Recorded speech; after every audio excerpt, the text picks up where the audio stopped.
Nella giornata dedicata ai marinaretti della gioventù hitleriana, il grande ammiraglio Dönitz ha parlato a diverse unità.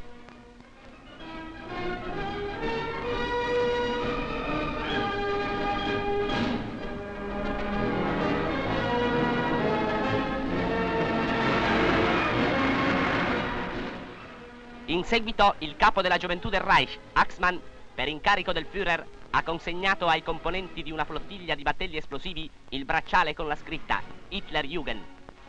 Provenienti dai paesi amici della Germania, numerosi volontari si sono arruolati in tutto il territorio del Reich nelle formazioni ausiliari delle SS.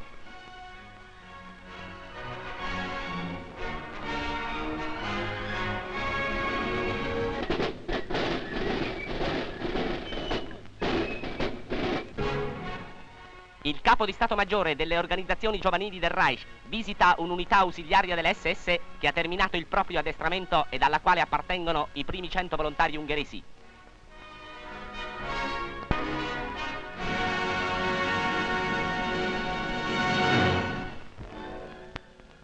Nella cura dei feriti, la trasfusione del sangue assume sovente una parte assai importante.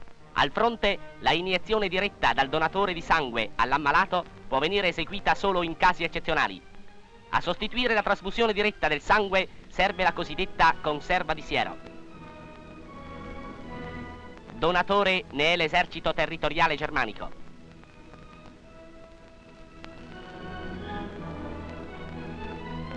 In patria vengono raccolte grandi quantità di sangue donato.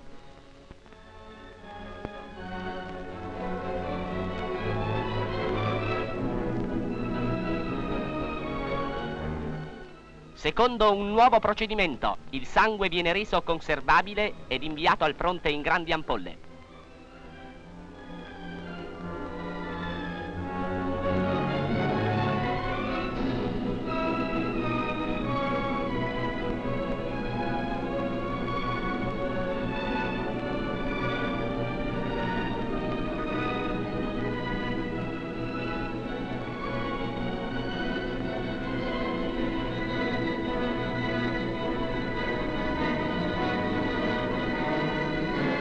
Ognuno può sopportare la trasfusione mediante la conserva di siero. Quest'ultima può venire conservata per anni e resiste ad ogni sorta di trasporto. Con la conserva di siero i medici al fronte dispongono di un mezzo mediante il quale essi possono ovunque ed in ogni momento efficacemente iniettare sangue ai feriti gravi.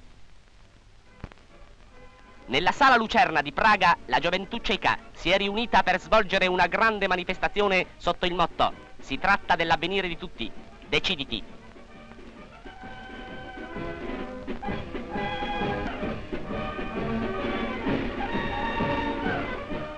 Il relatore generale del curatorio per l'educazione giovanile, dottor Theuner, ha parlato sui compiti e doveri della gioventù contemporanea.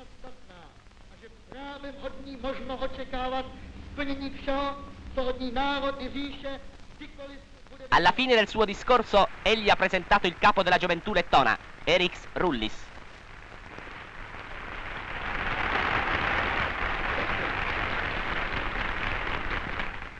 Quest'ultimo ha trasmesso i saluti della gioventù lettona ai camerati cechi ed ha descritto la sorte del popolo lettone sotto il giogo bolscevico.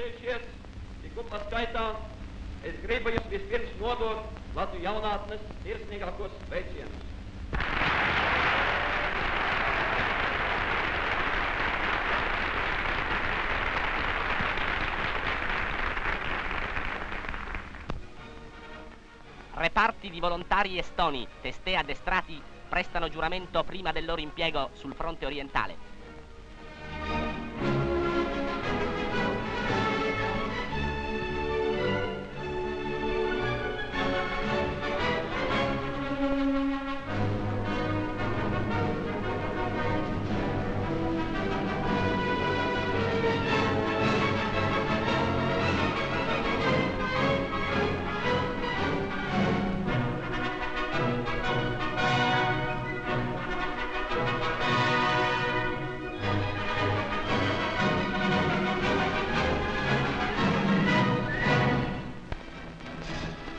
81 componenti dell'esercito e delle Waffen SS sono schierati per ricevere dalle mani del comandante l'esercito metropolitano, Reichsführer delle SS, Heinrich Himmler, il distintivo in oro per azioni di corpo a corpo.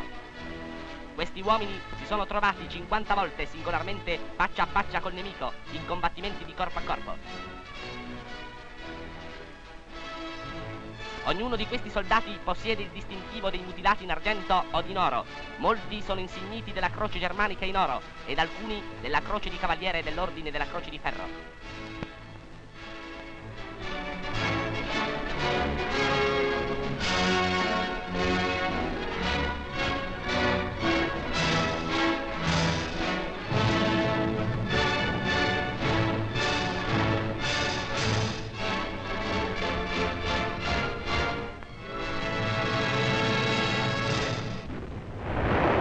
Durante un attacco aereo sul territorio del Reich è stato colpito un cavo telefonico della Reichspost.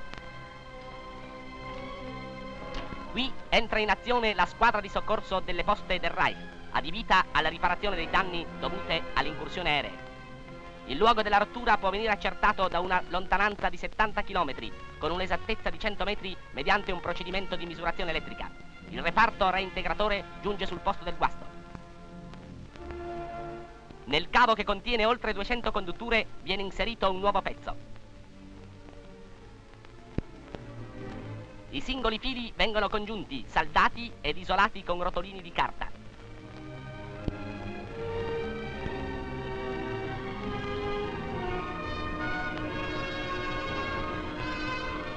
Ogni collegamento appena ultimato viene esaminato e messo subito in funzione.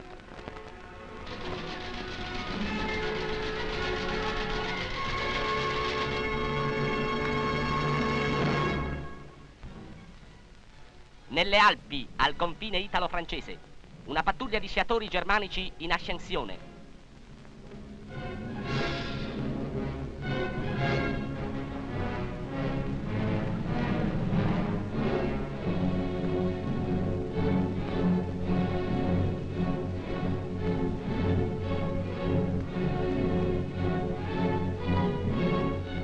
La salita prosegue incordata.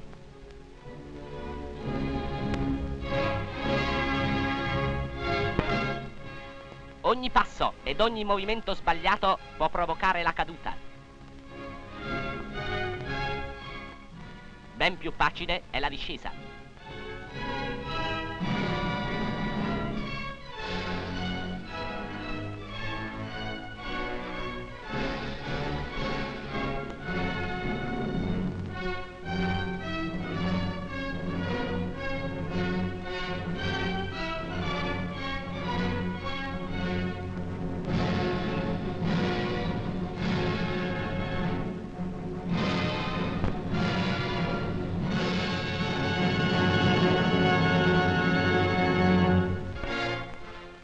Dalla lotta in Italia.